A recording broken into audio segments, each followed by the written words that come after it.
The question Veera had is that during sadhana,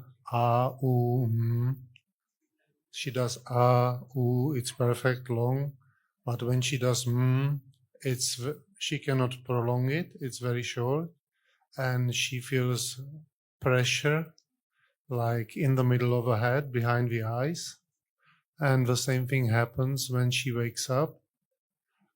She cannot open eyes and she's got the same pressure inside the head.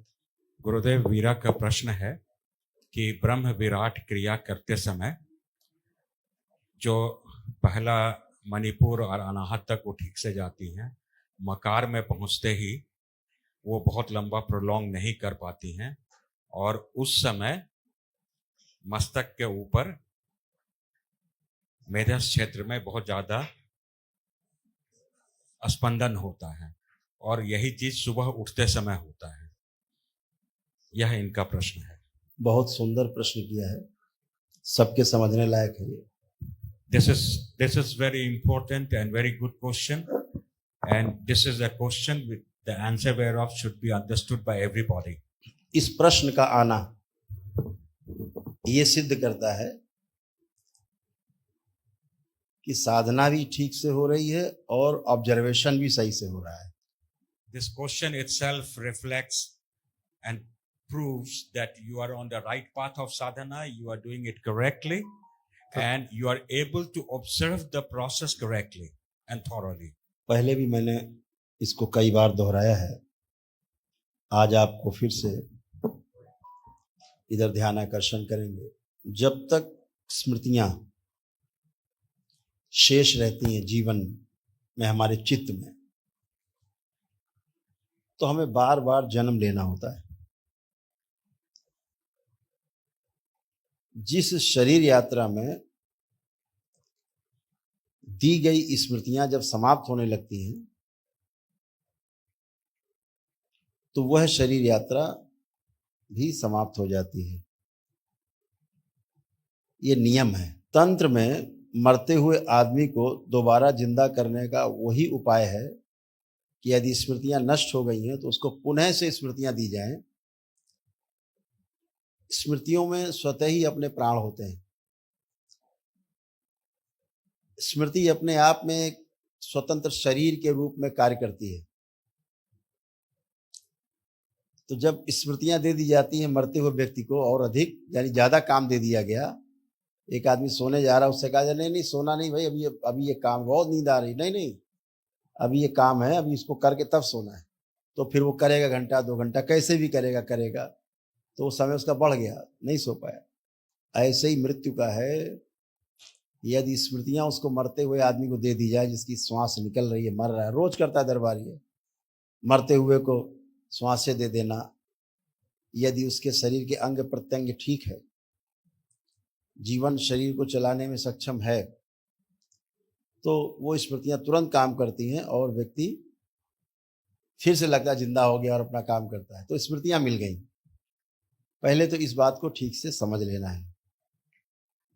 This is very important question, and Gurudev has been repeatedly, even in the past, have spoken on the subject that the life continues as long as the chitta holds memory reminiscences or the smriti. The moment the memory reminiscences one by one disappears, the separation takes place. As long as memory reminiscences are embedded in chitta, the person is born and reborn again. In Tantra, even a person who is dying can be brought back to life when the smriti or memory reminiscences are reintroduced in the person. That Darbar does on a regular basis. For example, if somebody is feeling sleepy and wants to go to sleep, and if you just give him certain tasks and works to complete, somehow or the other, he will be awake and there would be prolonged state of awakeness. इसी क्रम में जब आगे समझते हैं तो बहुत अद्भुत है। प्रतिदिन जब रात्रि में हम सोते हैं तो एक अद्भुत घटना घटित होती है। जो रोज घटित होती, इसलिए सबके लिए सामान्य है। अन्यथा रात्रि में जब हम सोने जाते हैं, सो जाते हैं, वो घटना है, क्रिया नहीं है। क्रिया वहीं तक है जहां तक आप बिस्तर पे गए, लेटे, आंखें बंद की, यहां तक तो क्रिया है। नींद कब आ जाएगी पता नहीं, निद्रा जब आती है तो घटना है। उसका आपको कभी नहीं बता सकते आप कि एग्जैक्ट हम इतने बजे सोए थे, क्योंकि घटना घटित होती है। जैसे ध्यान कब घटित होगा पता नहीं आपको। ध्यान में बैठेंगे, मेडिटेशन करेंगे, एकाग्रता करेंगे, सब ठीक, वो सब ध्यान रहेगा। ध्यान कब घटित होगा ये पता नहीं होता। ऐसे ही सारा पता रहता है। मृत्यु कब होगी पता नहीं रहता, क्योंकि मृत्यु भी एक घटना है। जन्म कब होगा आपका पता नहीं आपको, वो भी एक घटना है। तो इसी प्रकार से प्रतिदिन सोना ही एक मृत्यु है, छोटी मृत्यु है जो रोज होती है, प्रतिदिन होती है। हम सोते हैं और मृत्यु हो जाती है, प्रातःकाल फिर से जन्म होता है। ये आपका जन्म मृत्यु का रोज का क्रम है। इसको बहुत ध्यान से गहरे में ले जाके समझना है। Everybody has to very deeply understand that every day when we go to sleep, sleep that occurs suddenly, which you do not realize when did it take place, and that sleep actually is the process of entering into death that happens every day that we go to sleep, is the encountering death and reborn again in the morning. There are incidents one after another which we do not realize as to when did it exactly happen. You go to bed, that is action, but when do you sleep, you do not recall. Identically, you go to meditation, there are processes that you do, but suddenly when the meditation occurs and you go into deep dhyan, that you do not know. Identically, every day we go to bed and we die, and we are born again the next morning. The deeper understanding of it would reveal many more things and have to be very attentive to it. आप सभी ने पहले भी सुना होगा कई बार कि लोग अपने बच्चों का नाम ईश्वर के नाम पे रखते हैं, अपने आराध्य के नाम पर अपने बच्चों का नाम रखते हैं। कहते हैं कि जब अंतिम समय आएगा और किसी ने अपने बच्चे का नाम नारायण रखा है तो बोलता है नारायण। ऐसे नारायण के स्मरण से अच्छी स्मृति आती है और वो नारायण को लोग को प्राप्त होता है। शरीर छोड़ते समय अंतिम इच्छा उसकी नारायण के साथ जुड़ जाती है। तो नाम रखने के पीछे जो उद्देश्य होता है सबसे बड़ा, बार बार सुमिरन हो और मृत्यु के समय गहरा सुमिरन हो तो हम उसी लोक से जुड़ जाएं, अच्छे एक लोक में जाएं और हमारा पुनः से जन्म अच्छे लोक में हो, ऐसा माना जाता है। इसी क्रम में ये भी माना जाता है, ये प्रमाण है इस बात के, दरबार के पास तो ढेरों प्रमाण है कि जब आप मृत्यु के समय जो अंतिम इच्छा होती है, अगला जन्म जहां भी होगा उस इच्छा के अनुसार ही होगा। ये नियम है। अंतिम इच्छा ही मृत्यु के समय की, वो जन्म के समय की प्रथम इच्छा बन जाएगी। यानी जन्म और मृत्यु दो घटना ना होकर के हेड एंड टेल है। मृत्यु और जन्म एक जैसा है, जन्म और मृत्यु एक ही घटना का नाम है। एक तरफ मृत्यु हो रही होती है, दूसरी तरफ किसी भी दूसरे लोक में, किसी दूसरी योनि में जन्म हो रहा होता है, वो जन्म आपकी अंतिम इच्छा के अनुरूप हो रहा होता है। यानी आखिरी इच्छा मृत्यु के समय जन्म हुआ, पहली इच्छा वही। अब उसी इच्छा के वशीभूत होकर के पूरा अगला जन्म उस इच्छा के प्रधान इच्छा बन जाएगी, उसके आसपास घूमेगा। Like every morning you wake up, it's a new birth. Every night that you sleep is a death. So you play in every day we experience being born and die. The deeper understanding of it will take you to the next level of evolution where things appear almost identical, which is life and death. At one point, one is dying and the other side, the birth is taking place. Whatever had been your desire, the cycle actually is aimed, this is the law of nature, that you, unless and until you complete that, the cycle of death and birth continues, which is two sides of the same coin. In India, there has been tradition that people used to Christian kids, name the kids under the name of some identical name of some deities, gods, etc. So as there is repeated remembrance and creation of memory, and that memory would help the dying person attain the very same thing at the last point, so as the next cycle of birth, he is born in accordance to the desire that was created at the time of leaving the body.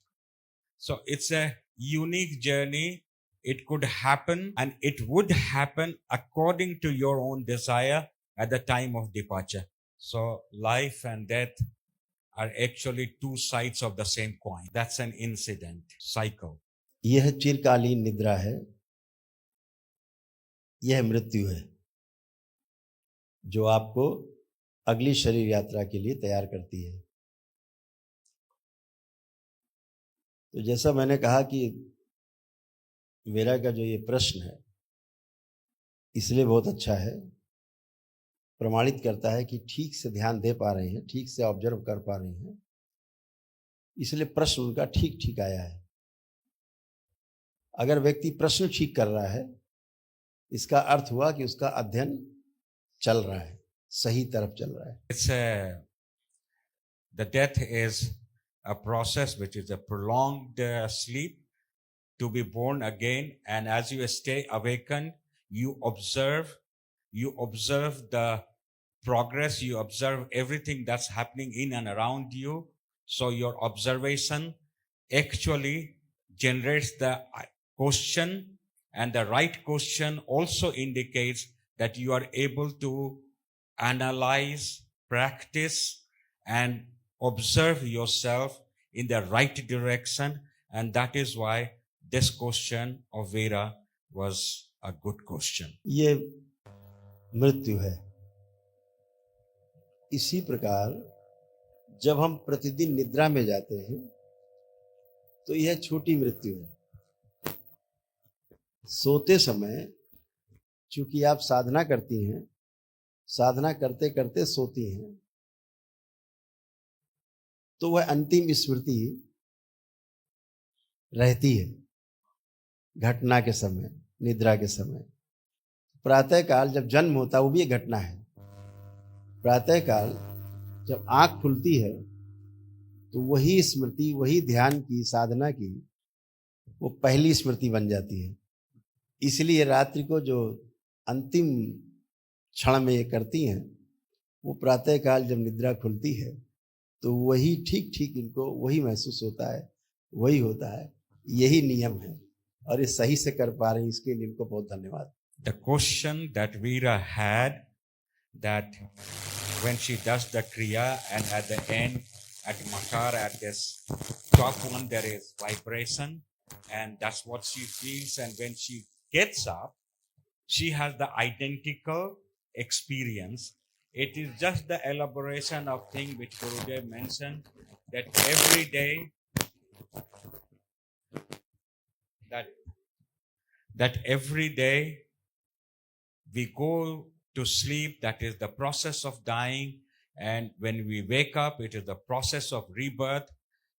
Where you left at the last point, the same memory takes you to the next one and drives your journey to the point where you left the previous life or previous night. In this case, Veera's, as she sleeps well before, while feeling this, and when she wakes up, it is almost like dying in the state of sadhana and be reborn with the same feeling and urge for good sadhana.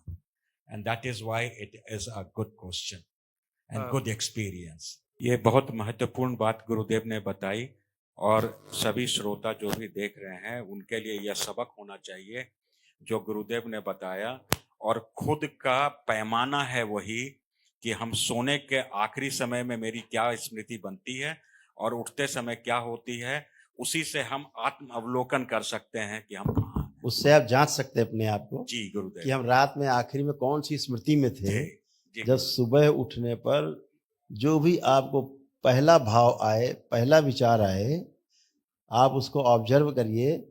इससे आपको ये प्रमाण मिलेगा कि रात को सोते समय आपके पास विचार कौन सा था। आपको किसी से पूछने जाने की आवश्यकता नहीं है, आप स्वयं में जांच सकते हैं। सुबह उठ करके जो पहला विचार आए, मतलब वो आपका रात में सोते समय अंतिम विचार था, तो आप उसमें सुधार ला सकते हैं। अगर सही है तो जारी रख सकते हैं, गलत है तो कोशिश करें। This is a great revelation out of this question, which Gurudev has been repeatedly saying in his discourses, is the point you can actually examine yourself at the time when you wake up in the morning, and the very first thought that comes into you is the reflection of what you left behind. And then you can analyze yourself whether you're on the right path or wrong path.